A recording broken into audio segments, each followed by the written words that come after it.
It's not good news when anyone has cancer. There's some things about this presentation that are worrisome. Number one is under a microscope, the cancer cells appear to be aggressive, and the way they describe that is that there's a high Gleason score. A Gleason score of 9 is that's on a scale up to 10. So a Gleason score of 9 or a grade group 5, that's two ways of saying the same thing, which is the cancer cells appear to be aggressive. What concerns me more than how the cancer cells look on our microscope is the fact that the cancer has been reported to have already spread beyond the prostate to the bones. And when the cancer has spread to the bones, that makes it stage 4. That means that the cancer is not curable. There's no treatment available that can cure the cancer. There's definitely treatment available that can control the cancer, really good treatment to control the cancer. And I would assume that the doctors caring for the former president are thinking that way right now. So with prostate cancer that's metastasized to the bone, you could control it for years. 2 or 3 years is very realistic, and some lucky patients get control for 4, 5, 6, and even longer. So I would assume that the president or former president gets a very thorough physical every year. One of the best screening tools that we have to detect cancer is called the PSA. That's a blood test that looks for cancer. I would be interested to know what his PSA was the last time it was checked. It's sort of hard for me to believe that if he's had a PSA within the past year that was normal. It's possible. It's definitely possible.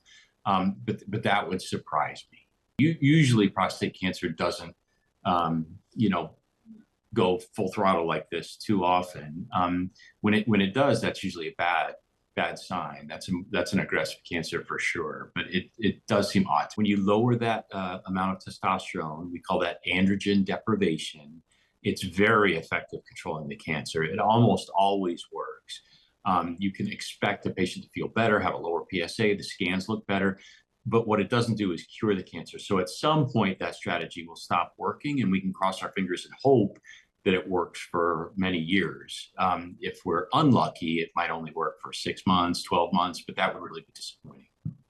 For individuals that have metastatic prostate cancer, the 5-year survival is about 37%. In individuals that we diagnose with low risk or average prostate cancer that's localized, that hasn't spread anywhere, that gets treated, it's close to 100%.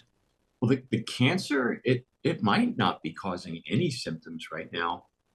If it was, sometimes patients have weight loss, fatigue, bone pain, sometimes urinary symptoms, sometimes, but it might be asymptomatic.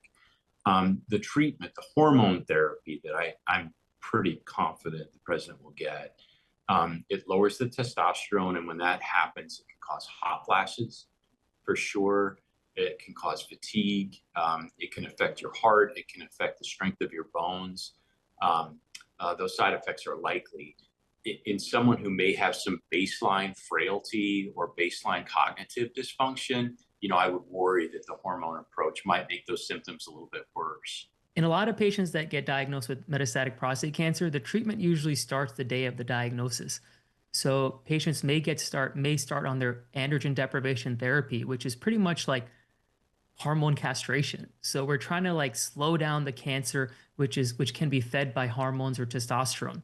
So the treatment starts there, and then as more evaluations are being given, and as they see more specials, as we're expanding the team, more things may be added based on what that specific patient needs. The question I was expecting is whether this diagnosis might explain the president's decline over the last 2 or 3 years, and my belief is probably not. I don't think he had cancer the last 2 years, and that's why we saw physical decline on television. I think probably that happened from something else, and this cancer just happened to be diagnosed.